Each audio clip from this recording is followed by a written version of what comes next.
And in the COVID now,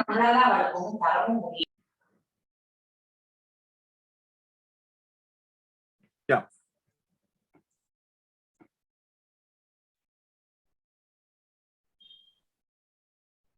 Happy evening to Dr. Pallab Saha, Dr. Ellen Rajaram, other participants joining from India, and a very happy morning to folks from US and Canada. Pleased to welcome you all to this Spin Chennai's big video conference session with Dr. Pallab Saha. We are navigating in a world of uncertainties and opportunities, and digital is a mega trend causing a huge disruption across industries. So while building systems, whether they are simple or complex, you need to really provide for a very good architecture. Otherwise, the system, what you build may not be competitive, will not be able to fulfill the needs for a long time. So if you look at companies on the S&P 500 in US, earlier they used, once they get into the index, in order to get into the index, a whole lot of parameters what you need to really be good at. So once you get into the index, you keep on performing well, and the life goes on for 40-50 years on the index. But in the last 10 years, 10-15 years, the off-life has reduced drastically. There are very huge turnover happening to the extent they analyzed what is the reason for such a churn. What they found out was digital. Those who are able to adopt digital very well, they are able to lead the trend, while the digital laggards are losing very fast and become irrelevant. So it is very, very important that people are geared to digital, whatever be their business model. With the COVID kind of situations, even accelerating the digital transformation of so many other businesses, which normally would have taken a long time to get into digital. For one example, is education. Education earlier, if you talk about conducting your classes on Zoom or Google Meet, or then professors would have accepted, right? But today, most of them are conducting their classes through. So that is how digital has been forced upon several industries. So before Dr. Pallab gets to talk, I have the pleasant duty of doing three things. Brief intro to Spin Chennai,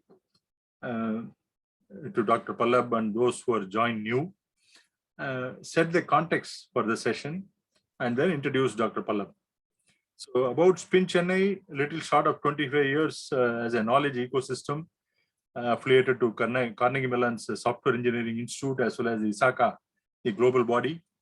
Our vision is to build a world-class knowledge ecosystem which is very compelling, highly relevant and value-adding to the individuals as well as the industry, distinctively futuristic, and passionately co-creative. So we have more than 3,000 member knowledge ecosystem comprising of CXOs, board members, senior leaders, SVPs, VPs, HR, marketing, sales professionals, delivery professionals, across industries, not only IT, BPM, but also BFSI, telecom, manufacturing. We have senior consultants, mentors, academia, and so many other institutions, including some government folks. Some of the international gurus who have been associated with Spin Chennai include Dr. Watts Humphrey. Watts Humphrey was associated with Spin Chennai for over 10 years. Where the extent of relationship is such that we had a Dr. Watts Humphrey Institute in Guindy in Chennai, and he used to visit so many times, and there were a lot of training programs, PSP, TSP, the CMM, CMMI, and all those. So we, in memory of him, we conduct Watts Humphrey Awards every year to bring out the best case studies from across. We have had several international gurus at Spin Chennai, including Louis Trigger, who is one of the chief proponents of theory of constraints under Goldratt, tutored by him. We had Dr. Bill Curtis, who has contributed to the development of the world famous CMMI and CMM models. Professor Manu Vora, one of the top management consultants from the US. Mark Johnson, management thought leader and co-founder of InnoSight. Dr. Jeff Sutherland, co-founder of Scrum. He was here last year 2 times at Spin Chennai. Mr. Michael Krigsman, author of CXO Talk with more than 1,000 appearances. Barry Kriggs, ex-Microsoft CTO. Steve Beres, partner at Bain Company in the US. Emmanuel Arriaga from Google YouTube, who is a strong leader in SRE. And then we had Mr. Lakshmi from Twitter, one of the top 10 in Twitter, and so many leading lights from India. Over the years, we have been able to bring the top thought leaders to Spin Chennai and to the ecosystem. So many of these talks are also available in Spin YouTube channel for viewing. Those of you who missed it can still go there and view some of those talks, except 1 or 2 where the speakers did not want us to add the recording. So Spin Chennai, incidentally, is also working on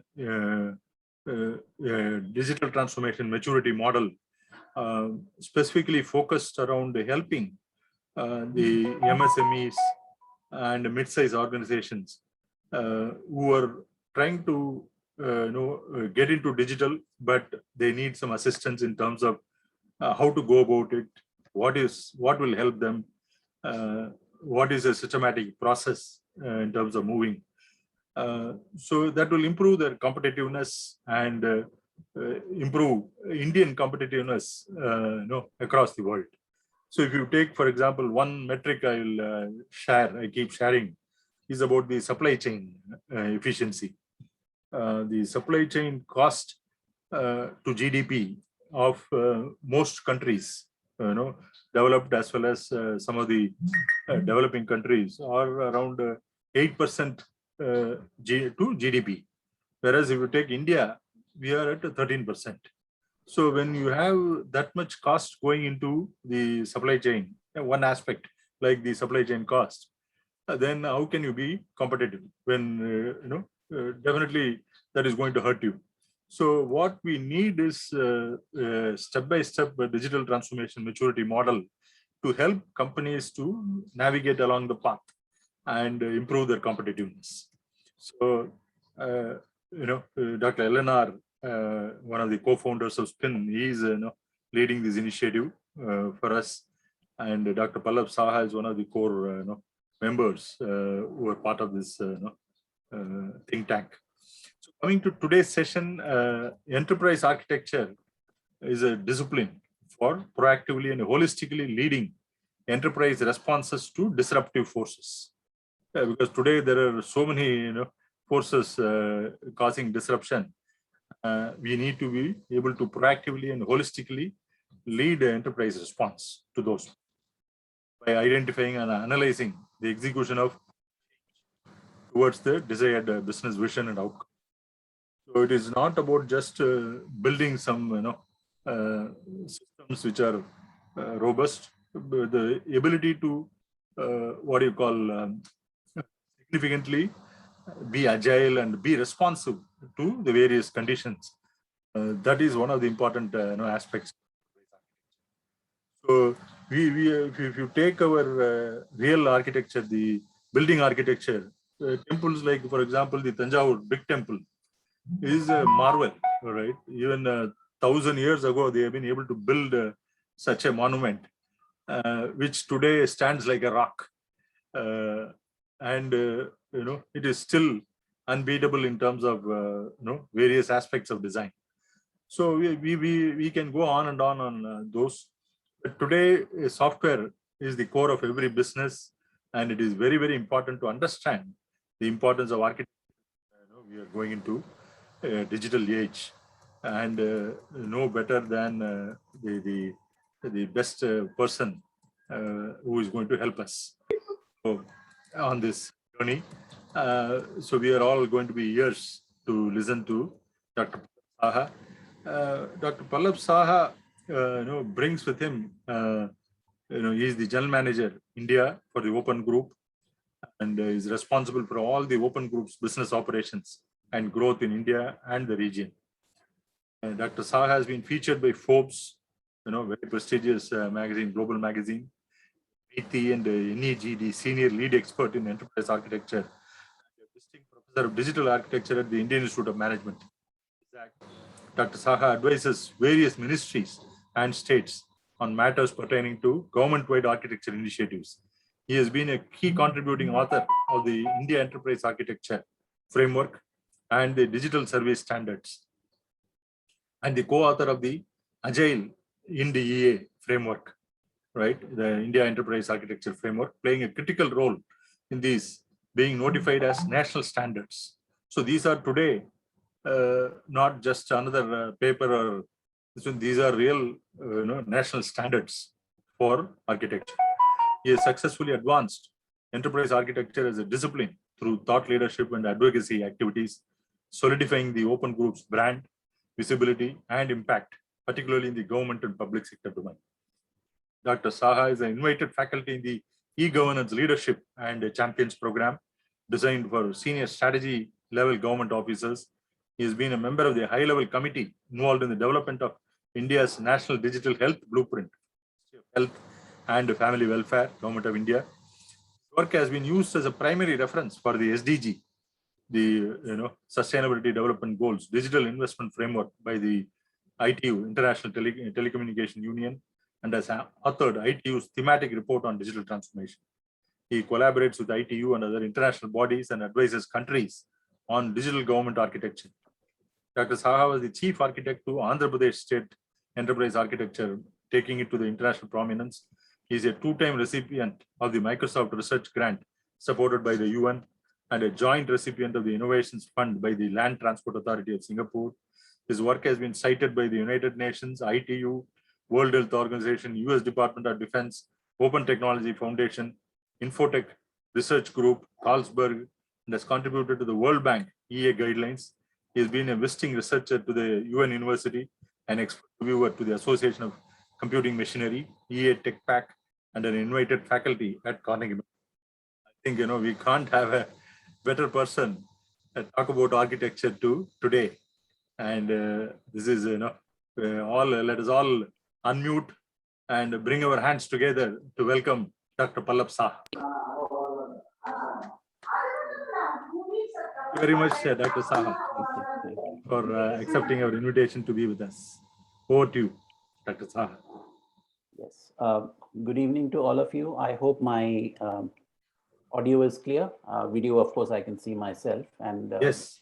Yeah, great. So first of all, good evening to everybody in Spin Chennai who is joining today, and this invitation for me to talk about a very important topic of enterprise architecture, as Dr. Rajaram was introducing me, especially in the context of the digital world that we live in today. I don't think there is any doubt in terms of where we are today, and especially the way the digital, I would say, transformation, the digital change has been accelerated in the past 20 months. In a way, that's the opportunity that the pandemic has provided. And as Dr. Rajaram was saying, education, especially in school education, is a good example of how you can enable teachers and students to actually go digital. And this wouldn't have happened if the pandemic was not there. So you can see that every crisis is also an opportunity. First of all, I think this is a great topic. So let me just quickly start sharing my slide before. I hope you can see the slide. Yes. Okay. And, personally, I think it's a very, all of us should feel very proud, because what I'm going to present today is what is happening in India. Because typically, whenever you talk of certain advancements, most of the cases you will see that we are using examples from other countries, or things like that. But here I'm going to use all of the work that is currently in progress in India. Obviously, some of this work has been triggered by the government, but the reason why this is important is that its impact and its visibility is not just limited to government. Everybody will be getting impacted with whatever is going on. And that's why I thought it will be a good way to kind of, I would say, demonstrate the importance of architecture, importance of holistic approach when we build, some kind of a digital transformation program. And that is also our goal in terms of the development of the digital transformation index that Dr. Rajaram was mentioning earlier, which is being led by Dr. Elena. I don't think it requires any further justification in terms of where we are now. It has already been spoken about. We are moving from 17th, 18th century industrial era, which started mostly in Europe, Britain being one of the countries which was one of the at the forefront of the industrial era. Now, globally, we are moving towards the digital era, which will be characterized by some of the key points there, platforms, ecosystems, economies of scale. Dr. Rajaram was talking about supply chain efficiency, improving supply chain, so on and so forth. So this slide actually, I believe, gives a very good summary and a comparison between where we were, let me put it that way in some form, and where we want to be, both globally and also as a country. And therefore, this brings us to a very interesting survey done by Gartner. As you can see, the date there is as recent as June 2021. Now, there is this group of people who still think that when you're talking of digital transformation, digital change, it should be something done by a CIO or a CTO, and it is something limited to the IT department of an organization. And that's absolutely untrue, because what you see here, and this is a survey of all the top CEOs, this is the top 500 CEOs in the world. And this is not an Indian survey, this is a global survey, where you can see that now at the board level and at the CEO level, digital is being discussed. So if you can see on the graph on the left is technology related. So you can imagine how things have changed, because the takeaway from this slide is digital has become so important, which is relevant and shown on the graph on the right, is that it is the number one issue that is being discussed at the top. And the reason is exactly what Dr. Rajaram was talking during the introduction. This is a priority issue. This is a survival issue. If today organizations, governments, people do not go digital, they are not going to survive the new way of doing business. So my first two slides, in a sense, creates a level of urgency in what we are talking about in the context of digital. And this brings us to our summary of what India is doing. So if you can see India, I'm sure all of you are aware of the Digital India program, quote unquote. Formally, that program started in 2014. And I think all of us are aware that Ministry of Electronics and IT has a 1,000-day plan, roughly 3 years from now, to reach a $1 trillion digital economy. Now, to reach that kind of number, which is roughly 20% of the overall, aspired economy of $5 trillion, there are many things that are currently going on, starting all the way from basic infrastructure. Okay, for instance, broadband connectivity, capacity building, capacity building is very, very important. Okay, digital literacy. Coming up with policy and legal and regulatory frameworks. So aspects like Personal Data Protection Act, Non-Personal Data Protection Act, that is all the legal aspects of digital change that is required. Talking of digital government platforms, which we will talk today, digital economy, privacy, security, and integrity is very, very important. I'm sure you've heard, the IT minister and the prime minister talking of data privacy, data security. And today, given that India is in the top 10 of the World Cybersecurity Index, while all of us should celebrate that, it is also important is that if you are a hacker, then India becomes a very, very attractive attractive target, because hackers, as you know, have this mentality that I have to prove the other party wrong, that you may be in the top 10, but I can still break into your systems, and kind of approach, right? To all the way from smart cities and smart living, which I'm sure many cities are currently doing certain smart city initiatives. So this, in a nutshell, shows you what is India's digital transformation agenda. And this was our starting point when we looked at architecture and we decided something needs to be done. That led to the development of the digital transformation capability model here. So you can see the holistic view here in terms of the digital transformation capability model, which you may have seen when I made the presentation during the conference a month back. But today we will not cover everything. I think all of you have received the report which has been distributed. It covers all of the details of all layers here.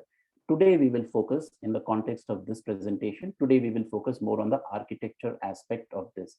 And the reason is why, as you can see right there, architecture is right at the core of digital transformation. So the message from this slide is that if you do not have a whole of society, a whole of enterprise, or a whole of government approach in terms of doing your architecture, you will not transform. Transformation is not going to happen if you do not have a robust architecture. And of course, Dr. Rajaram was giving an example of the Thanjavur temple, and that's absolutely what it is, right?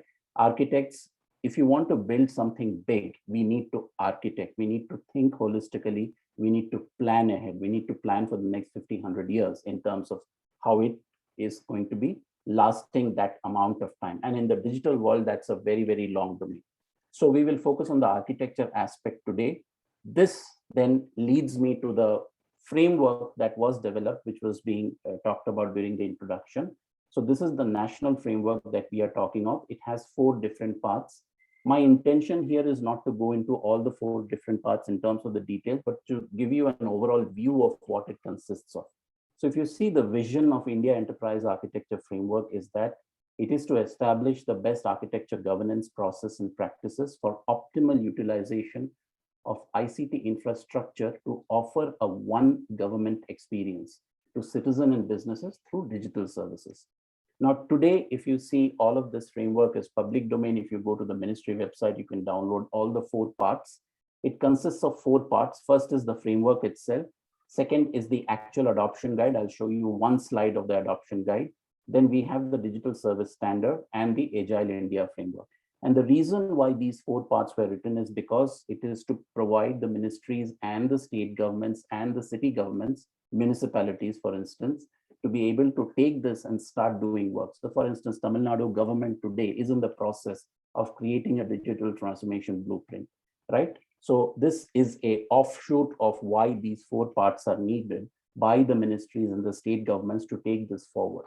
Now, talking of the India Enterprise Architecture Framework and talking of any architecture, so if some of you are familiar with any aspect of, let's say, enterprise architecture, I'm sure you know that typically it consists of different domains, different layers. So what we have done here in the INDA framework, I'm using the word INDA, which is India Enterprise Architecture Framework. It consists of 8 different domains, starting all the way from performance, which establishes the goals and measures, the KPIs, the objectives, right? The actual outcomes that we are trying to achieve. Going down to the business, which focuses more on the digital services and the business processes required to operationalize those digital services, going down to the data, application, and the infrastructure layer. So they are the more, quote unquote, the technically oriented layers of architecture, flanked on the right and the left with security and integration. And the reason why security and integration are for verticals there is because, as we all understand, it touches every other layer. Security is not a technical issue. Security is a board issue. Today, we all understand. When I say security, this is information security, cyber security. Why integration is important? Because you may have each of these layers functioning in an organization. You could have your business processes, you could have your data models, you could have your application architecture, but at the end of the day, for successful enterprise architecture, all of these layers need to come together and work together, including governance and management, which is the so-called the foundation of your architecture. So if you do not have strong governance and do not have strong management, all of this building block will actually fall apart. And we have seen that, right? Now, I'm absolutely sure, given the experience that we have today among all the participants, you are generally familiar with one or two, based on your technical background, you may be familiar with one or two layers. You may say that I have a data architecture, but I do not know how the data architecture actually integrates with the application architecture, or I am a technical architect by designation. I know what technology architecture is all about, but I do not know how I'm impacting the outcomes of my organization and the business performance of my organization. So this picture in a nutshell provides a holistic view in terms of what are the layers of architecture and how we have organized the India Enterprise Architecture Framework. Now, obviously, at this point, I will not go into the details of each of these layers. That will be a very long session. But I think you get the flavor of what we are getting when we design the India Enterprise Architecture Framework. Now, people always ask, and this is very important from an articulation perspective, right? We have to have a very strong purpose for doing architecture. It is not just to build something beautiful, right? Therefore, in terms of India, the India Enterprise Architecture Framework, the context for doing this was the Sustainable Development Goals. I'm assuming that some of you are definitely aware of the United Nations Sustainable Development Goals. So it's identified the goals. I'm showing you the goals there. As you can see there are 17 goals. So these goals are then expanded to objectives and the actual targets. So in all, roughly there are about 250 targets, and these are quantifiable targets, the actual numbers with a timeline attached to it. The interesting thing is, not only does the United Nations use SDGs, Sustainable Development Goals, to assess the amount of development that a country has achieved, but within India, an entity like Niti Aayog even ranks the states and union territories on the SDG. So if you go to the Niti Aayog website and we see India SDG, you will see the states being ranked on the SDG goals. Now, and you would have guessed that typically the southern states tend to fare much better in terms of all of these SDGs. Okay, so that's what it is all about. And the reason why this is important, because at the end of the day, your architecture, the India in this case, should actually make a difference to people's lives, and that is why this is important. That's why the context is important. So. And the reason I'm highlighting this and articulating this is because typically I see a lot of people focus on the technology aspect of the architecture. That is fine. That is perfectly fine. We all get excited by all of the new technology innovations that is happening.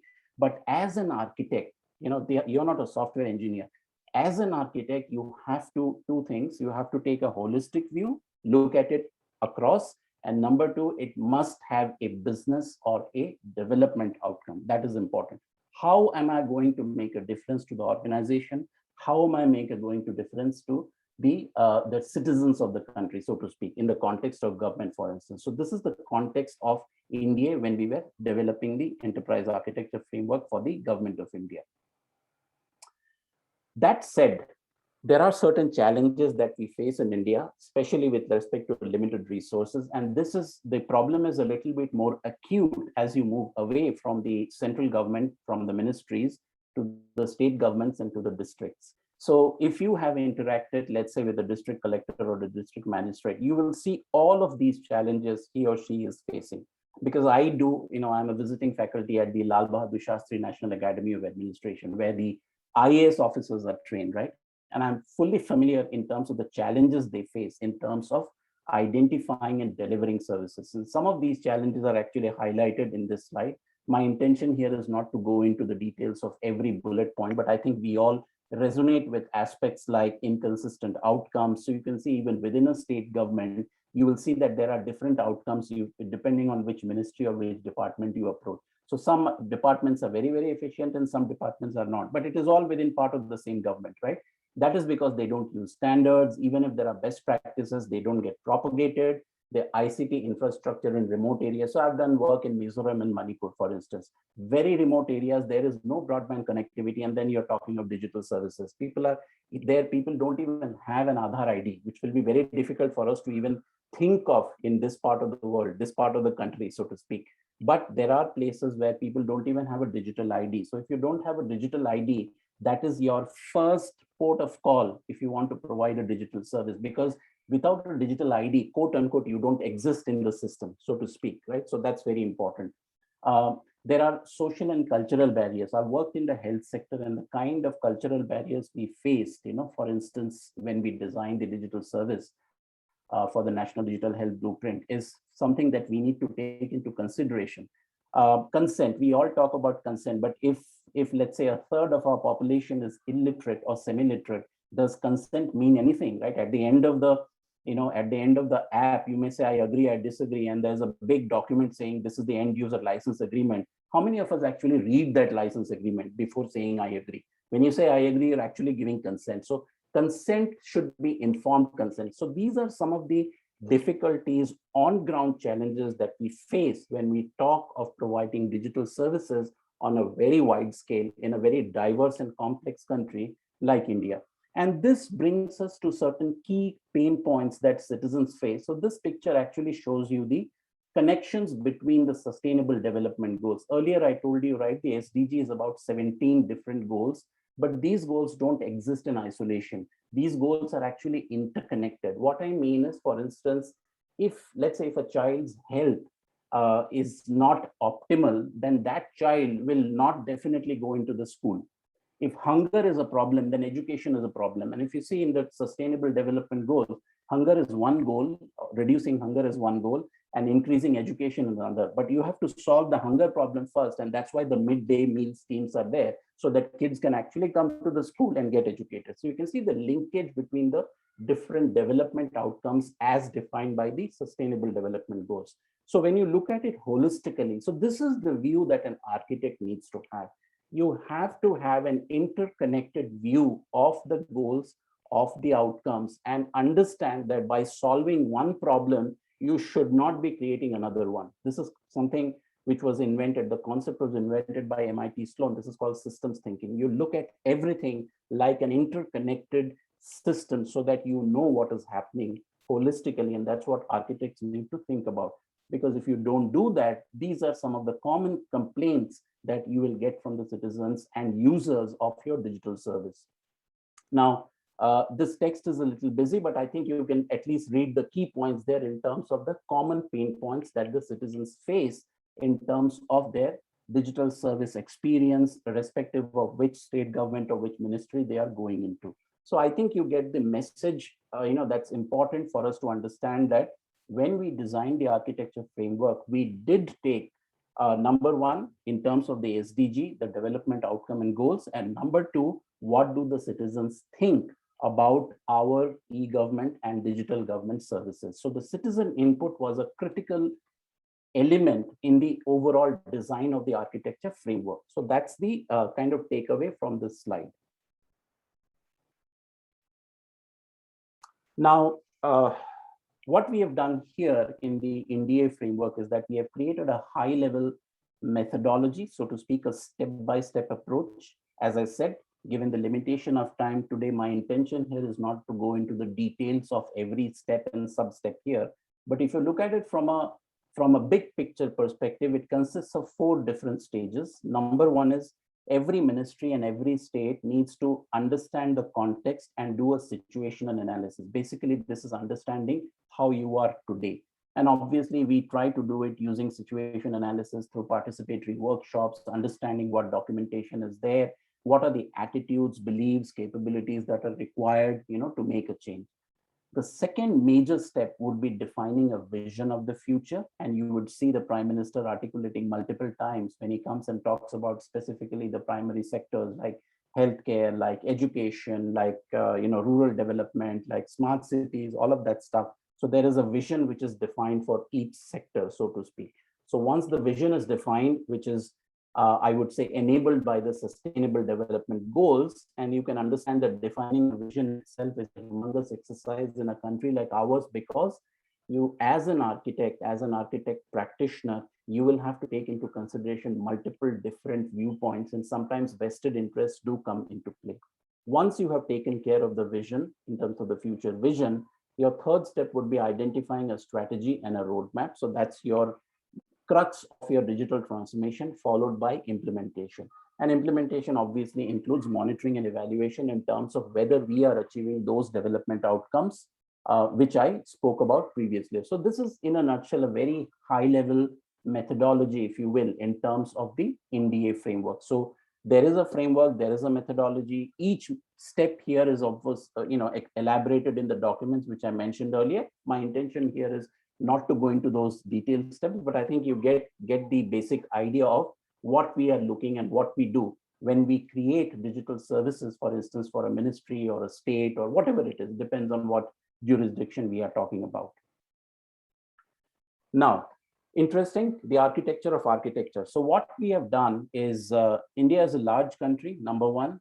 There are a few things that we have kept in mind. Number one is the size and diversity that we deal with.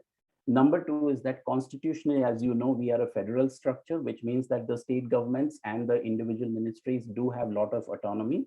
All right. Number three is that we have multiple levels of government. So I think we all understand there's a central government, we have state governments, we have some kind of governance at the district level. Cities have their own municipalities, they have mayors, so on and so forth. So we know that being a large country, we are structured like that. And when we came up with the India Enterprise Architecture Framework, we had to take this into consideration. So what you see here is the way we have partitioned the architecture, right? So right at the top, you have to, it's the top layer on the left side, you see the topmost framework. So that's the reference architecture, the methodology, the digital service standard, and the Agile India. So that is completely at national level. They have been notified as standards at national level. Now, those 4 documents which I showed you earlier in the list, right? They don't have any sectoral or any domain flavor. They are completely generic because they are meant to be applicable to the entire country. Now, what we have done is the second layer is now we have looked at these priority sectors for the government. Typically, when you talk of any government, the priority sectors would be health, would be education, would be agriculture. I'll show you the other priority sectors. So that's your second level of partitioning. Now, the priority sector architecture is now being enabled by individual systems, and you see many boxes there. We'll talk about the boxes later on. So what you see here is this is the way we have structured our architecture framework to make it work for the entire country, which is very important for us because this was right there from the beginning. So this is important from us in terms of ensuring that the architecture is used by all of the states. And we do have a common vocabulary, we do have a common taxonomy in terms of using the architecture across the entire country, taking into consideration the diversity and the complexity that we deal with. Now, this is the whole of government. So this is what is applicable at the government of India for the entire country. This is the capability model. Okay, now I will not go into all of the details of the capability model. I'll be covering a few of them. So what we have done here is at the national level, there are certain enabling capabilities, which is the bottom layer that we have developed. And when I say capability, it's not just technical capability, it is management capability and governance itself. So you can see areas like leadership, skill sets, regulation, strategy, law, institutions. So Labasna, which is Masuri, Lal Bahadur Shastri National Academy of Administration, is so this is included in the curriculum for the IAS officers once they clear their civil service exam and go and join there. Innovation is all important. This leads to the creation of core government systems. So you must have heard of systems like DigiLocker or Umang or GEM, right? Because many times you put, for instance, you put your certificates on a DigiLocker. So these are examples of core government systems that already exist. Of course, as I said, this is a work in progress. So over time, you will see more and more core government systems. So this is in a nutshell, a whole of government capability model, which is an outcome from the architecture framework, which I just articulated in the last few minutes. Okay, moving forward, therefore, one of the key things that you will see today is the development of public digital platforms, right? Obviously, there are many reasons why public digital platforms are becoming more and more prevalent, especially in India. And the other reason is also, which is kind of a nice way to, articulate the benefits of public digital platform, is that it also represents the highest level of maturity for enterprise architecture. So this is a slide developed, taken from MIT Sloan, right? You can see the maturity levels for architecture. And the highest level of architecture maturity is creating digital platforms and digital ecosystems, right? This is exactly what we are doing at this point.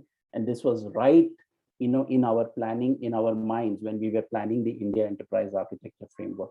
And we will be talking about many of the digital platforms that we as citizens of this country will be impacted by in many ways, right? So this is what it is all about.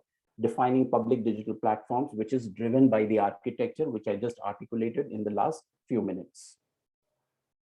Now, if you do not know what a public digital platform is, defined by the Harvard Kennedy School of Government, typically it's a PDP, I'm using a short form now, is used to refer an ecosystem of shared APIs, components, and open standards and common data standards so that services can be provided on top of this platform.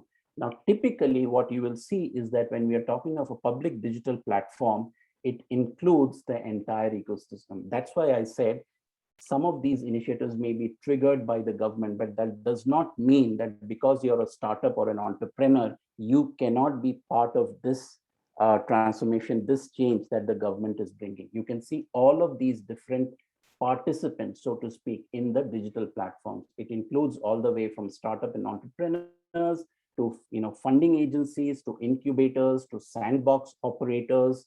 Reserve Bank of India is currently running sandbox in terms of new fintech applications, for instance. You know what a sandbox is. This is where you try out new innovation solutions. There are consultants and experts, there are academias, there are government and public agencies. So the entire set of stakeholders now are part of public digital platforms that is being driven by the architecture. We will talk about some of the digital platforms that we have, currently in the process of developing and launching. All right, so this is what a public digital platform is all about. All right, now typically what you will see is that a public digital platform consists of services, right? Digital services, APIs, you've seen that in the definition, certain registries. So for instance, if you're talking of a health platform, you need registries of doctors, you need registries of health facilities, nurses, pharmacies, so on and so forth. If you're agriculture, you need registries of land, right? You need registry of farmers, so on and so forth, right? There are reusable building blocks. And of course, as I said right at the beginning, trust and identity systems. A public digital platform will require digital identity. Otherwise, we do not exist on the system. And that's very important. Now, luckily, in most of the country, Aadhaar can be used as the identity system, but I've given you examples of certain parts in the country where Aadhaar, penetration, so to speak, is not very high. It is something that there are certain districts where Aadhaar penetration is less than 1/3, less than 30%, which means that it's very difficult for us to provide a digital service when nobody has an ID, for instance. So these are some of the on-ground situations that we face, especially in the remote areas, right? So this is something that we have to keep in mind when we launch a digital platform. Now, as I said, these are the examples of public digital platform currently operating, right? You can see the health blueprint that, so this is the National Digital Health Mission. Now, this is called Ayushman Bharat Health Mission, launched by the Prime Minister just a month back. I'm absolutely sure you're aware that your 13-digit beneficiary ID on your COVID certificate is your digital health ID. It is not a transient ID given just for the sake of vaccination. You can use that digital health ID in perpetuity. It is yours now. You can use it for all other health interactions. So that's the benefit of having the digital health blueprint. Now, given the pandemic situation, health found, obviously, unsurprisingly, health was taken up as the first primary sector, which is quite understandable. Then there is a platform which is currently being rolled out for smart cities, which is called the National Urban Innovation Stack. Then we have one for digital education. Dr. Rajaram was talking of education. Absolutely, that's a primary area. Then we have one for the state of Meghalaya. So that's Integrated Finance Solution, which is MEG-EA, which is Meghalaya Enterprise Architecture, which is for a common system for an entire fintech platform that the state government has developed. And then there's another reference architecture, especially for smart cities, which is number 5 there. So this is just, kind of examples of the digital platforms currently in action. There are a few more which are going to come in the next, let's say, few months. So this is the platform pertaining to power and energy. You're going to see Ministry of Power coming up with platforms, Women and Child, Skills and Employment, Logistics and Transportation, Industry Consortium, MSME, right? Criminal justice system, tourism, so on and so forth. So all of the priority areas as defined by the Sustainable Development Goals will be tackled or are being tackled. I can tell you, as I said, this is work in progress, which means that over the next 1 year, 2 years, you will see many announcements, many of these initiatives, and we will get impacted as citizens of this country, because depends on what role you play as a citizen, as a businessman, as an entrepreneur, as a academician, as a consultant. All of these areas are important areas from a national development perspective. Now, the question that may be coming in your mind, obviously, I'm not going into the details of each of these different areas. That's the limitation of time. Each is a 3-day workshop, if you really understand that. But what is important is that, and the question that should come in your mind is that when we start defining or ideating a new platform, what do we take into consideration? So these are the next 3 slides will cover that. The first one we do is creating a digital platform canvas. This is a variation of the business model canvas that some of you may be familiar with, right? A digital platform canvas purpose is exactly the same. It gives a very high level view of the platform and what it intends to do. So it gives you the very high level view of key questions of why a platform is needed, why a specific platform is needed, who are the key stakeholders, what is going to be the governance model, how is it going to be operating perspective, what are the consumer or user incentives, so on and so forth. So we create a digital platform canvas. So for instance, if you go back, so today we are in the process of doing a platform, public digital platform for the Ministry of Tourism. So our first, item, so to speak, work product on that was to create a digital platform canvas representative of tourism. So this is our first level of planning. The second level of planning is a common architecture that we define. So this is the reference architecture that we keep in mind when we come up with each of these platforms that I spoke about, right? This is where architecture comes in.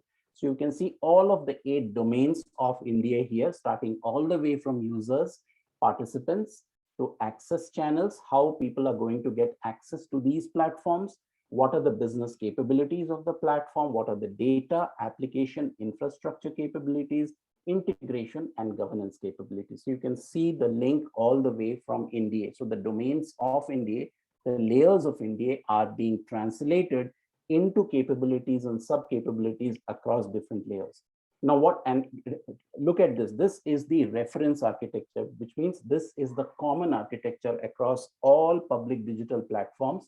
Now, each platform will take this reference architecture and build their own sector-specific or area-specific or ministry-specific architecture, taking into consideration these capabilities. So what the benefit of this and the previous one is that it gives us the ability to make change. It gives us the ability and gives us a head start. We do not start from zero all the time. That's the reason why a reference architecture is required. And this is what we use for developing PDPs. Now, and the third one in terms of our planning is how does a PDP work? It is not a technical issue. So this is an example that we had drawn, for instance, from UPI. UPI is, as you know, is a payment platform, right? And it is very, very successful. I do not know if you know, today India is #1 in the world, especially you look at 2020, India had 25 billion payment transactions in the year 2020. Okay, so that's #1 in the world, enabled by UPI. The #2 was China, which was 15 billion. You can see the difference between #1 and #2, and we all understand that China also has an equally large population. They are highly digital, and yet UPI has played a great role in making and enabling digital payments. How did it work? Why did it succeed? So we did an analysis, and this is a very simplified view of a system. Remember what I said earlier, as an architect, you have to take a systemic view. When I use the word system here, I don't mean an IT application. I mean system in the most generic of form. If you remember your school education, nervous system, solar system, biological system. So that's the word system here. System is not just an IT system. So we have created the simplified systemic view to see the overall operating model of how a PDP works. So when we launch a PDP, we need to know exactly which arrow is working and which arrow is not working, and accordingly, what kind of interventions you need to make it successful. And you will see this in the announcements that typically that you've seen in the past 2-3 years in terms of health, in terms of agriculture, in terms of higher education, so on and so forth. So these are the three things that we take care of when we are planning a public digital platform. Number one is the digital platform canvas.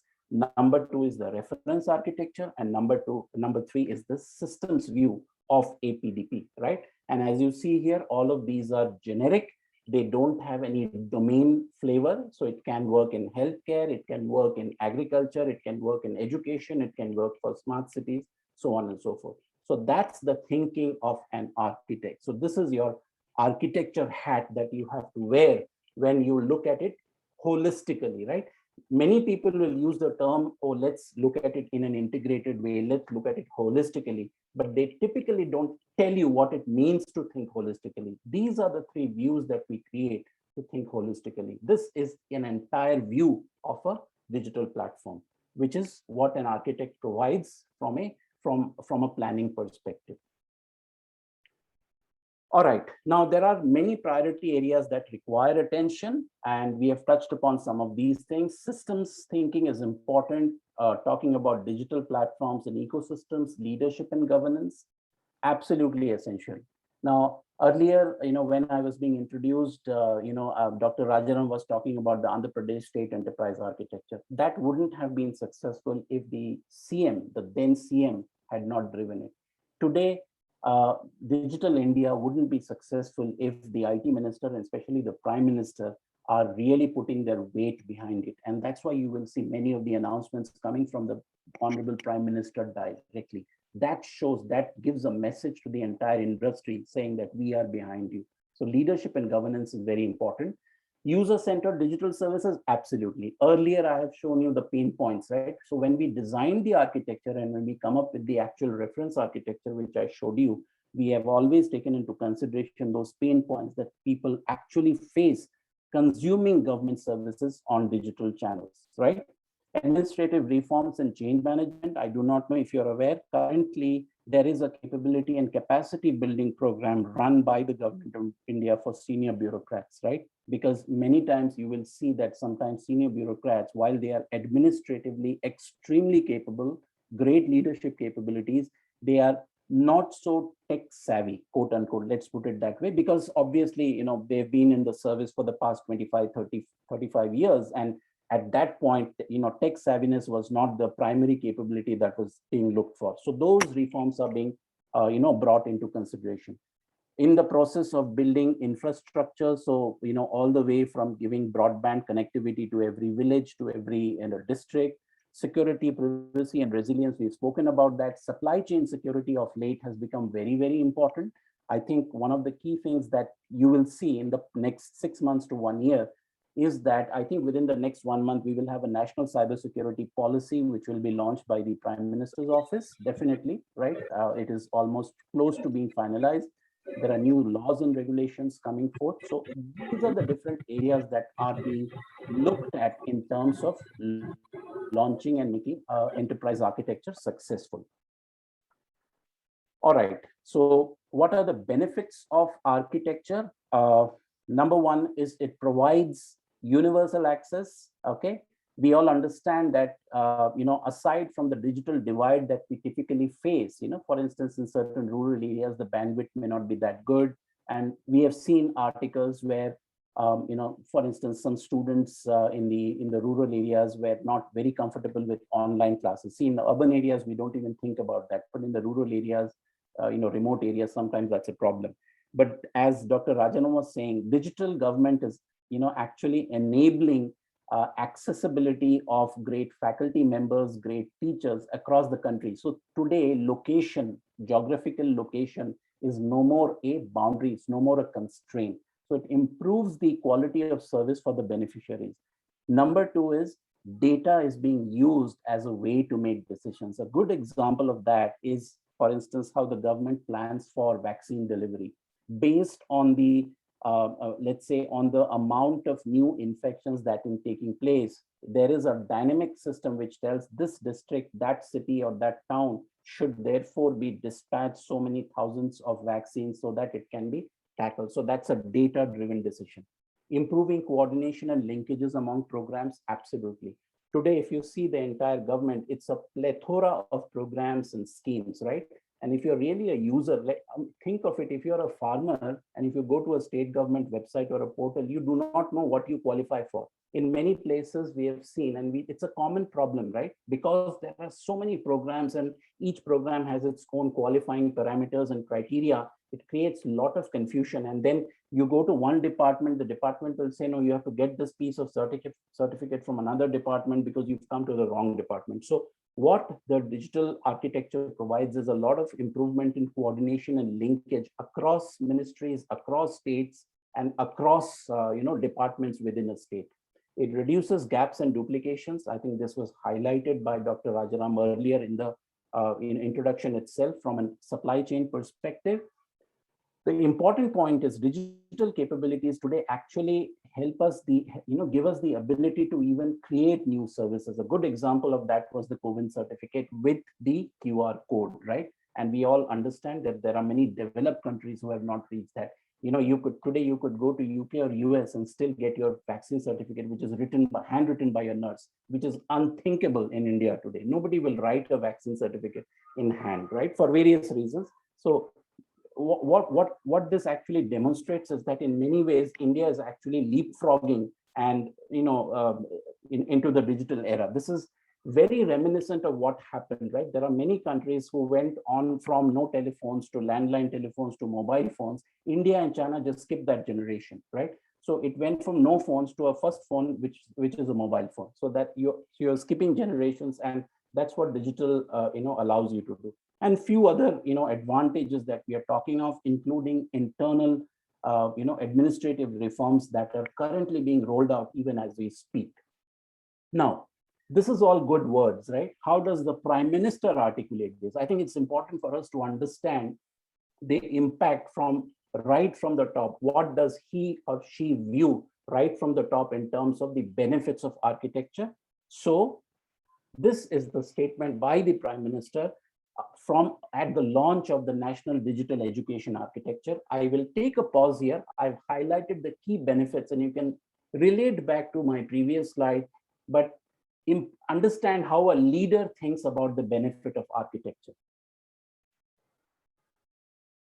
All right, the first one is flexibility. It provides the states to tailor the curriculum. So that's the first benefit. Second is it allows schools to adopt their own assessment. So this is not a centralization mechanism. It encourages transformational changes. It eliminates inequality, right? And it acts as a super connector or an integrator. And finally, in doing all of this, it eliminates discrimination. Obviously, you can read the entire paragraph here, but I've highlighted the key things. And why am I showing you this? So this was a statement, this was an address by the Prime Minister on 7th of September at the launch of the National Digital Education Architecture. But the reason I'm showing you this is how the top management, I'm using the word quote unquote management here, views architecture and the benefits of architecture, right?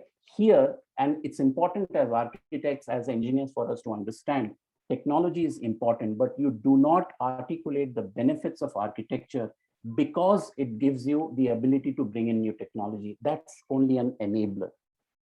No one gets excited in the decision-making level. No one gets excited, okay, if you come and say, I'm going to adopt blockchain, I'm going to adopt AI, I'm going to adopt ML, I'm going to use analytics. Those are all enablers. Keep them aside. They will be there, they are all available. And I'm sure many of you get excited by those words. But at the end of the day, you should have the ability to articulate the benefits of architecture in real on-ground terms.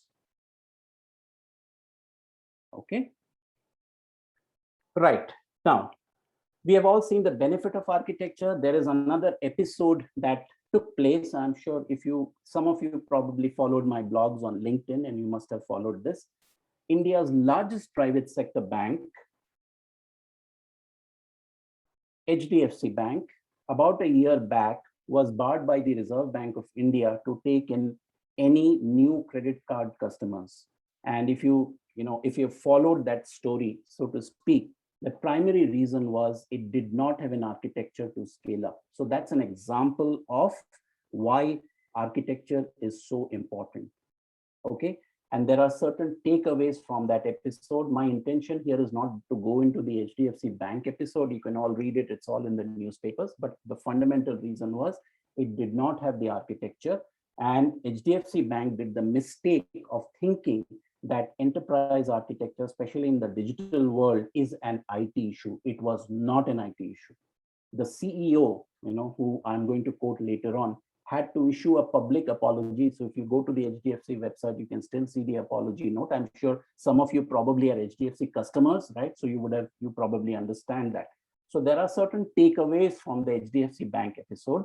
Let's highlight the takeaways. Number one is it is one of the core pillars along with culture for a successful enterprise, be it a private sector enterprise, be it a government enterprise. So the message is if the architecture fails, the enterprise fails. All right, if the architecture fails, the pyramid of Egypt is going to collapse. It is as simple as that, right? The Great Wall of China is going to collapse if the architecture is not there, right? In the digital world, architecture shortcomings are amplified. You cannot hide. There is no way to run, nowhere to hide. And that's a takeaway from the HDFC Bank episode. Enterprise architecture, I've already articulated that, is along with digital, is a board and CEO level matter. It is too important to be relegated to one department, one business unit, or one function. This is what does a board and what does a CEO do? I'm assuming we have CEOs in this, right? What does it do? It basically looks at it holistically. That's what architecture is all about. How are you going to provide response to the changes that is taking place? That's what architecture is all about, right? Architecture will now be held accountable for business outcomes. I gave you the example of credit card customers. So it had a direct impact on its top line and bottom line, right? Typically, architecture is done upstream and upfront. It is not an afterthought.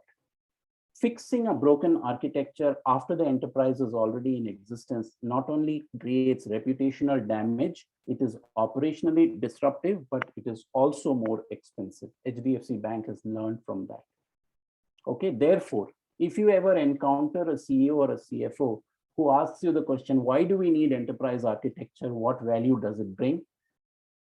Quote this, right? It is very difficult to identify failure stories, but they are a great way of learning. Now, 10 months into the episode, this is what, if you see the real issue, now this is the quote by the CEO, Managing Director and CEO of HDFC Bank in terms of how architecture is playing a role in making a change. 10 years back, you wouldn't imagine this because the thinking was, oh, this must be an IT issue, leave it to the CIOs and CTOs. Okay, as Dr. Rajaram was saying, this is a survival issue. This is no more a technology issue. And he's obviously talking about, and you can read the article, I think it's one of the business magazines, right? So that's important, right? So we have seen the benefits of doing architecture, especially in a digital era, but here are the things that can go wrong if you do not have a robust architecture. And of course, there are various factors why organizations don't change. I'll not go into the details, but I think you get the message, in terms of what happens if you don't have an effective architecture. Now, right at this moment, so this is a coincidence, right at this moment, that our Prime Minister is attending the G20 meeting in Rome. So this is the G20 declaration on digital governance, right? You can see the 8 bullet points there. You can download the entire document from the G20 website. But for our purposes, I've highlighted the key areas and how NDA and the public digital platforms are enabling each of the priority areas as defined by the G20 declaration. Linkage to UN SDGs, I've highlighted that. Focus on digitizing the government, data governance and data-driven information, supply chain security, I've spoken about that already. Adoption of open standards for smart city solutions. So we do not take vendor-specific and technology-specific standards. Everything that we talk of, all of the blueprints that I have quoted in this presentation, use open standards. Okay, when I'm using the word open standards, not just open source, right? Please understand the difference. Open standards are neutral standards. They don't belong to any specific organization or vendor, because then you do not have control. The country does not have control. Blending agile practices. We have an Agile India framework, inclusive digital services, which takes care of people in the different spectrum of the entire digital maturity, and investments in capacity building.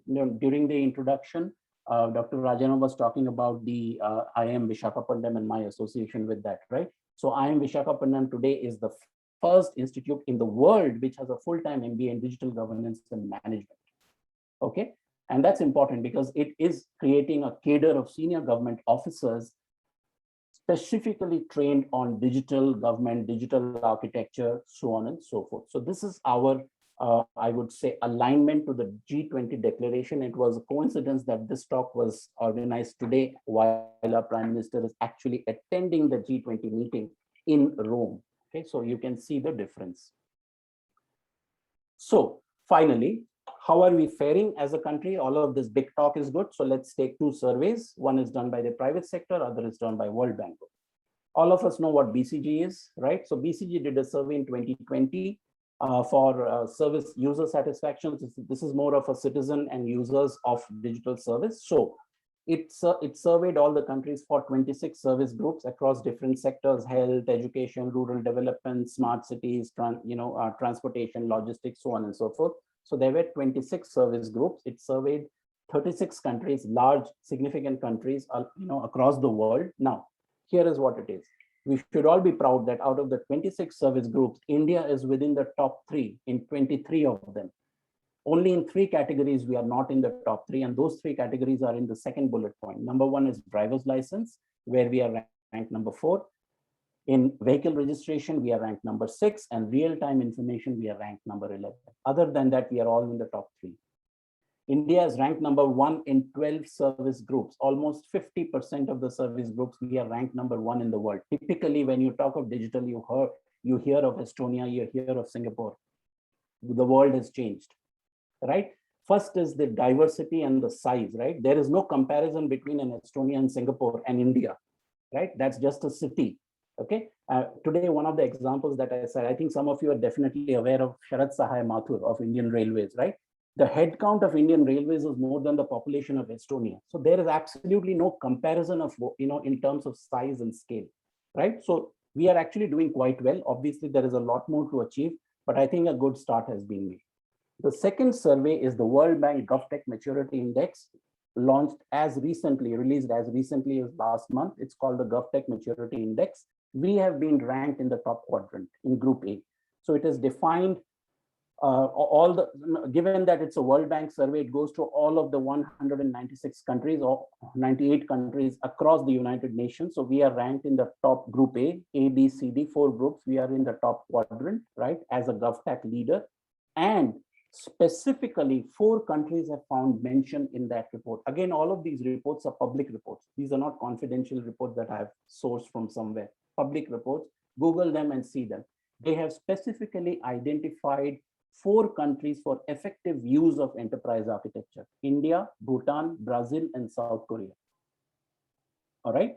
Now, at this point, the World Bank report obviously is an excellent way of identifying where we are. So as I said, you can read the full report, but I'm giving you a summary of how India is faring. So if you really look at it, we are doing well in general, but I think there is still a lot to achieve. But the good thing is digital gives us the ability to leapfrog, which is very important for us. We don't have to do all of the stuff that the developed countries did and then come to the digital. Digital era gives us the ability to leapfrog, and that is exactly what is happening today.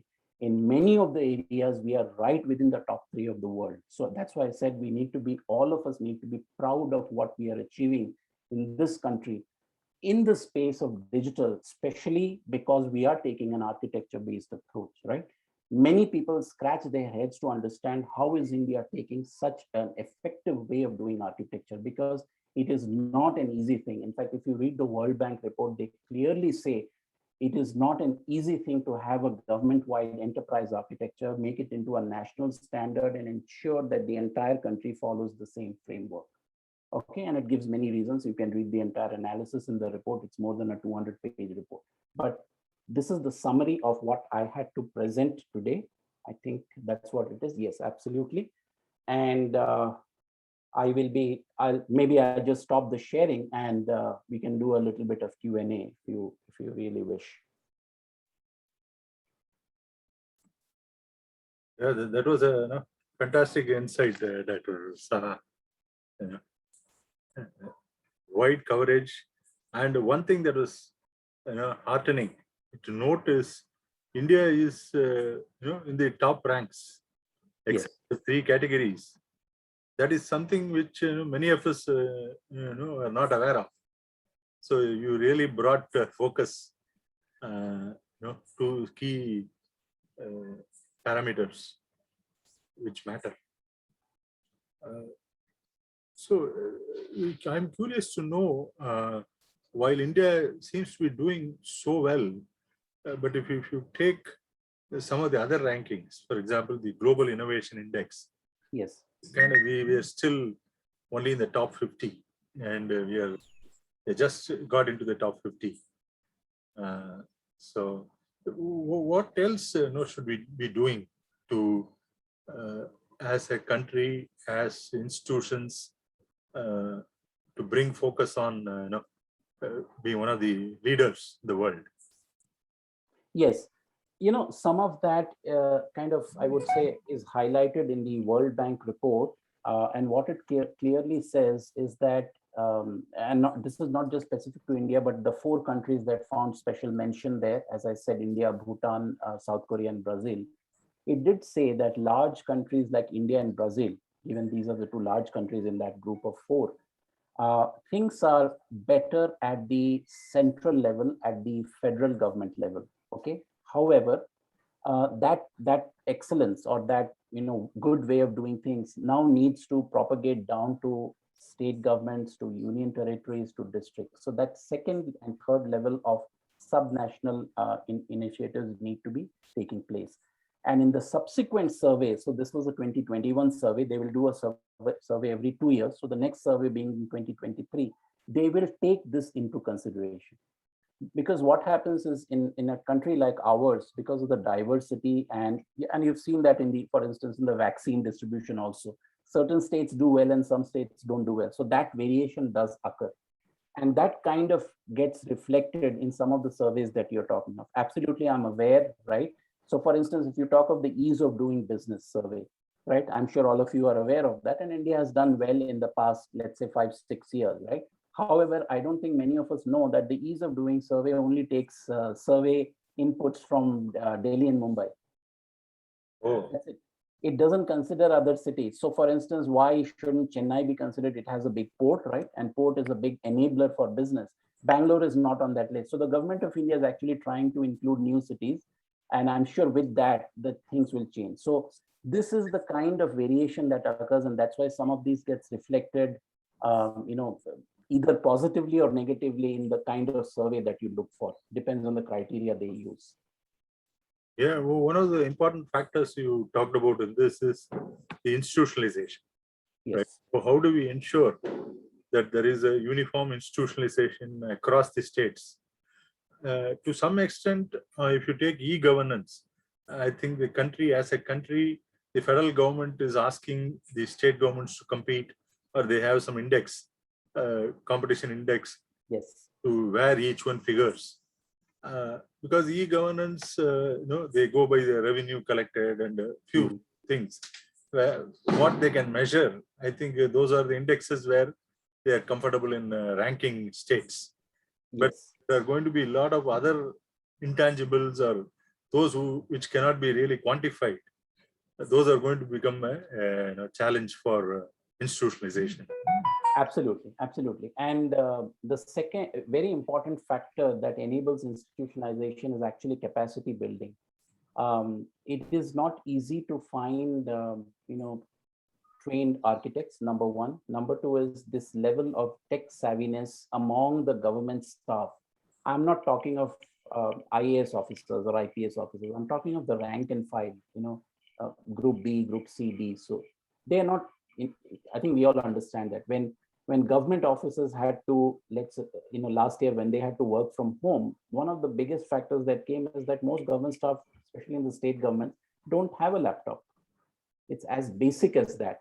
Correct. So Correct. whether they are willing to work from home or not is a different factor, but they don't have the basic device to be able to work, right? You can't Correct. do work from home on a mobile phone, for instance. Correct. So these things do exist. Capacity building important, and that's why this MBA program was launched more so now with the Labasna, Lal Bahadur Shastri National Academy of Administration be coming into the play. So these things are being tackled, but you can understand that this is a large program, right? It's a multi-year program. It's a multi-dimensional program, right?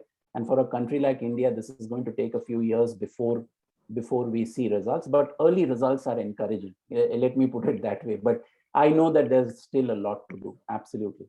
No questions about it. Okay. Fantastic. Yeah, at this point, we would like to open it up. Those who want to interact with Professor Saha, please unmute yourself and ask the question. We have one question put up in the chat here by Sujata. So let me read it for her. How can enterprise make use of open digital platform, and what are the typical use cases that they can make use of this? Yes, good question. So let's take the example of health itself, because that's the first platform that has been launched. See, I wouldn't say first, right? There are other platforms like GST and UPI, so on and so forth. But UPI is a payment platform. Obviously, if you're in the fintech, you can understand the benefit of payments as a platform, and many organizations have taken benefit of that platform, and therefore all of the payments happens through the UPI platform. But a payment platform is if you look at it, it's a level 1 platform, which means a payment platform is useful only when you have a service that consumes payment as a capability. Think of it that way, right? If it's like money, right? Money is important only when you have something to buy. Otherwise, it's just a piece of paper. So payment platform is a fundamental foundational capability, on top of which the other higher order platforms will sit. So for instance, let's say your tax portal, right? Or your health portal. Health platform is important because let's say if you need payment and therefore you use the API. Now, from an open digital platform perspective, there are many use cases, depends on what kind of stakeholder role you're playing. So if you're a startup and entrepreneur, the current mandate is that as a startup and entrepreneur, let's say you are doing some kind of a health tech application where you want to provide an app which tells an user saying that which is the nearest hospital within 5 minutes of your radius, wherever you are, right? Maybe as an entrepreneur, you're providing that app. You can host that app provided it clears the sandbox requirement and provide that use case on the platform, right? Now, if you are let's say if you are a data analytics person and you get access to aggregated data, health data, and therefore you can use it to make decisions, policy level interventions, that's a second level use case, right? So it depends on the role that you're playing, and which I showed in the picture earlier, right? The role that you're playing. And therefore, there are many use cases that get enabled as a result of the platform. And platform is exactly what a platform is. This is where users and service providers meet, they come together and provide new services.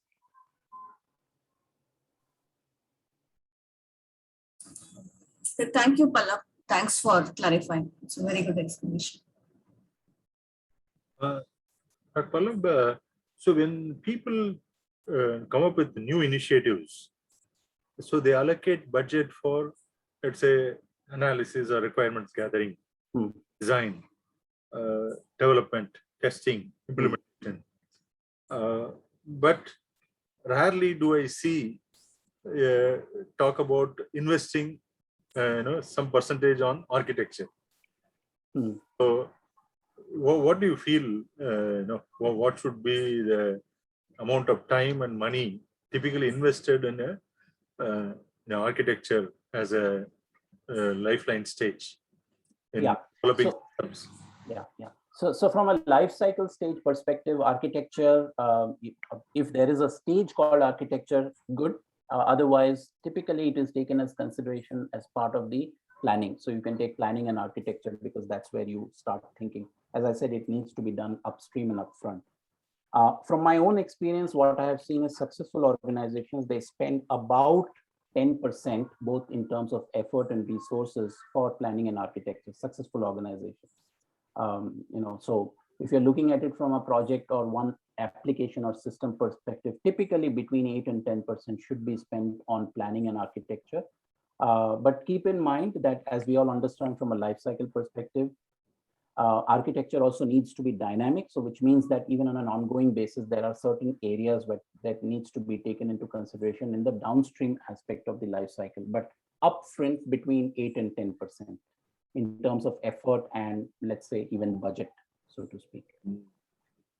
So given that the digital world is fast changing, so how do you provide for such changes in the architecture?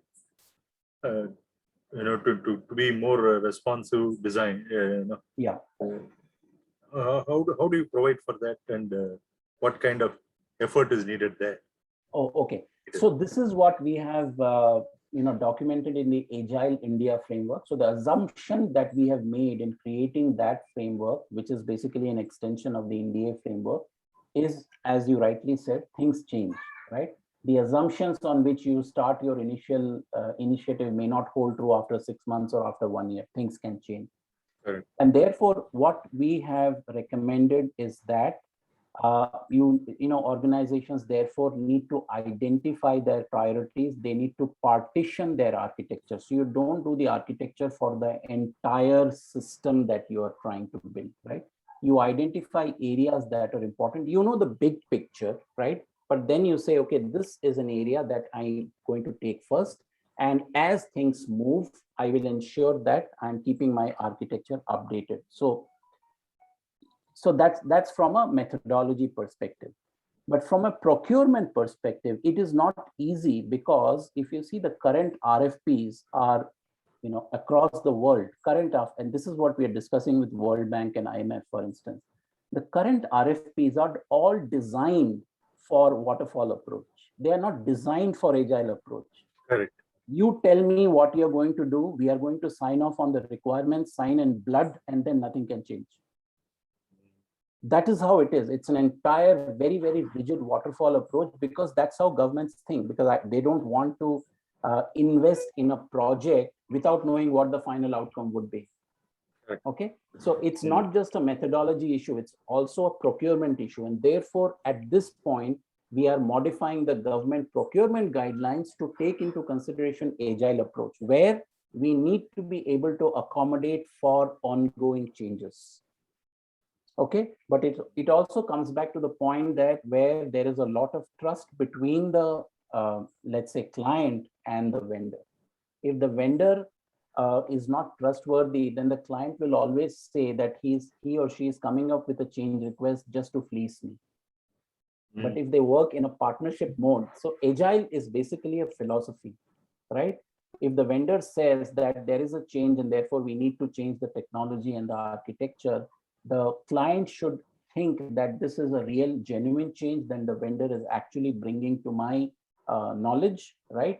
Maybe there is some cost implication, the project cost will go up. However, in the long run, it will be good for the project, good for the system. And therefore, there is a limit, an element of trust between the client and the vendor. So that cultural change is also equally important. And that's where architecture keeps, up this.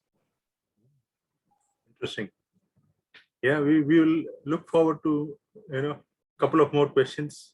Yes, sure. Anybody, you can unmute and ask. There are a couple of questions posted in the chat itself. Yeah.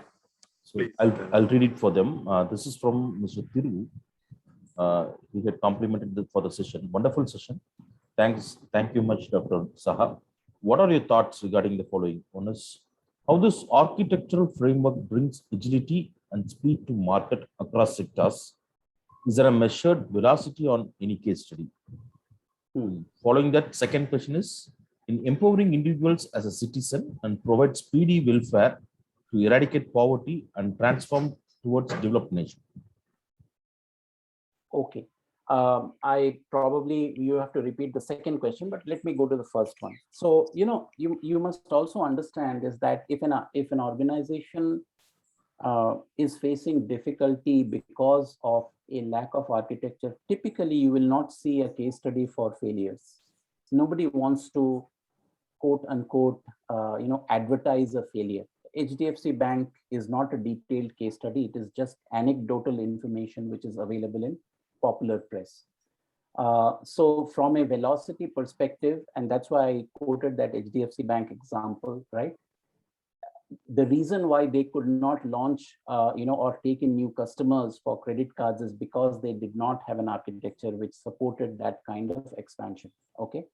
Now, we just have to take that as an anecdotal information. I'm sure many organizations face difficulty in terms of launching new services, in terms of improving their responsiveness because their architecture is not strong or they have certain gaps in the architecture, but it does not come out in the open, literature, so to speak. So you have to keep that in mind. Nobody wants to advertise a failure, that's one. Second is fundamentally, if you look at it from a pure common sense perspective, right? And if you talk of physical architecture, let's say architecture of bridge or a flyover, right? If you want to build something big, it has to be architected, number one. There is no questions about it. And number two is the reason why many times our responsiveness is slow is not because we didn't understand what were the gaps were, because we did not have the documentation to identify the gaps in the first place, right? If the architecture is not there, that's a consequence of bad architecture. So it makes us slow because we need time to understand, right? When a building falls, okay, what is the first thing that the investigators will look for? Show me the blueprints, right? Let's say, I'm not naming any building. Let's say because of an earthquake or because of something. There are two reasons primary, either it's badly architected or substandard construction material. So the first thing that the investigators will ask is, show me the blueprints of this building. Why can't we do that for enterprises?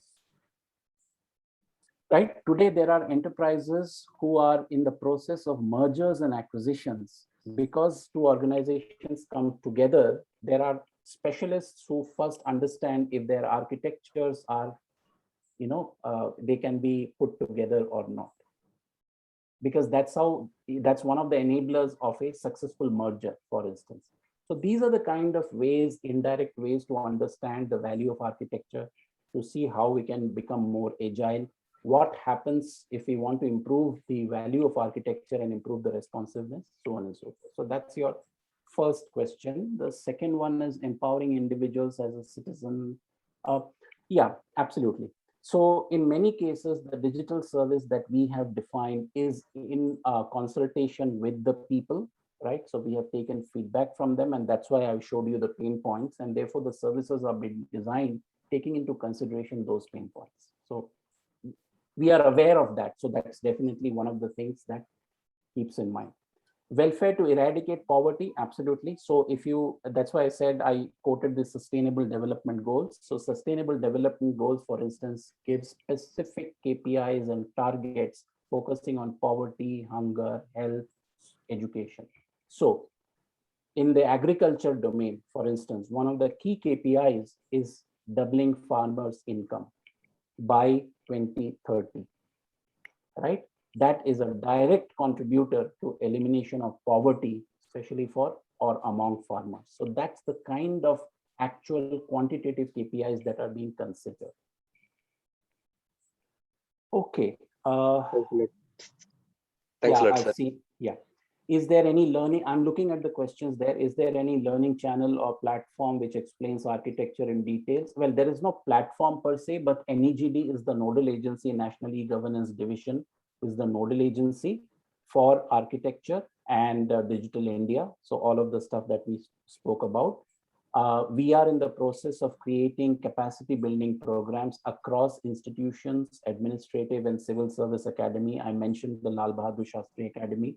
I am Visakhapatnam, that is being expanded to other areas also. So there is no platform as in digital platform, yes, but there is, some things are happening there. What is your opinion? What, in your opinion, could be the primary SDG to develop? Oh, yeah, it's logistics. distribution of goods and services, right? So Indian Railways basically is a logistics company. Trains are just enablers. So they don't run trains, they distribute stuff, they carry people. So, okay. Yeah, okay, that's about the TOGAF certificate. Yes, so there is a agile, there is a section on agile architecture also, absolutely. Okay, I think whatever questions I've seen, I've addressed. If there are anything more, I'll be happy to take them verbally. This is what we received as part of the chat, sir. Yeah. If there are open questions, people may feel free to unmute. I know Dr. Pallab Saha will be available at an even later point offline to answer any questions as well. Yes. So I take this opportunity to thank you once again for a fantastic. I would like to invite Mr. Senthil, operations anchor of Spin Chennai, to propose the vote of thanks. It's been an honor, sir, to listen to you. We are really privileged. Like Saturday evening cannot get much better than listening to you. So it's a wonderful, and you have taken us through. It's kind of, I mean, looking at a web series for an hour. I mean, walking through the various sectors and the states of where we are progressing.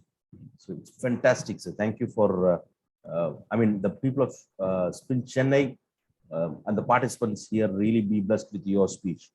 So we look forward to have for our Spin Chennai in further talks, in further seminars also, with much more developments that we could see as we all travel towards a unique goal of transforming India to a digital level.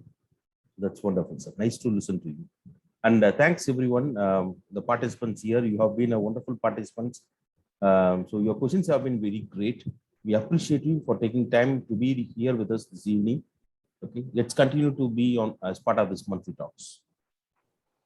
Thank you very much. It was my pleasure to deliver this session. Yeah, and we'll continue to interact. Thank you.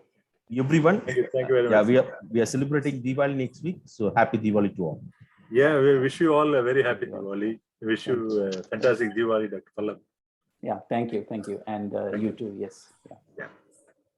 Okay, Chandra. Thank you. Yeah. Thank you.